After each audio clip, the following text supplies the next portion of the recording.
আপনি যে অবস্থানে থেকে খুশি না, ভাল লাগে না আপনার, যে হায় রে আমি তো লুজার, আমার কিচ্ছু নাই, আপনার এই অবস্থানে পৌঁছাটা অনেকের জন্য স্বপ্ন। মানে যেটা পেয়ে আপনি হ্যাপি না, অতটুকু হইতে পারাটা অনেকের কি স্বপ্ন। আপনাকে যদি জিজ্ঞেস করি ভাই কি চান, কি লাগবে বলেন, কি চান, তা আপনি বলবেন যে শেখ আমি ধনী হইতে চাই, আমার একটা ব্রাইট ক্যারিয়ার চাই, আমি টাকা চাই, আমি খ্যাতি চাই, আমি ক্ষমতা চাই, এটা চাই। কত যে চাওয়ার ফিরিস্তি আমাদের।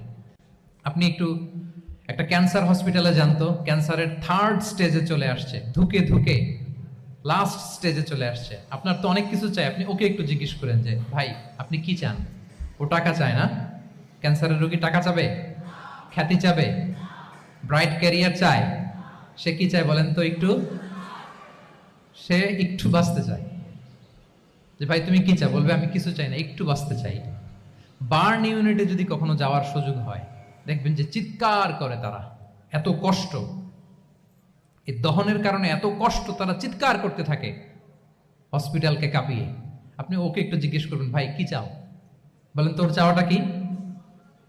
ও শুধু বাঁচতে চায়। কিন্তু ওই বেঁচে থাকা নিয়ে তো আমাদের কোনো ফিলিংসই নাই। আমরা যে বেঁচে আছি এটা যে শুকর গুজার হওয়ার অনেক বড় একটা কারণ, আমরা এরকম করে ভাবিই না। এজন্য সুপ্রিয় সুধী মণ্ডলী, আমরা যে বেঁচে আছি এজন্য আলহামদুলিল্লাহ।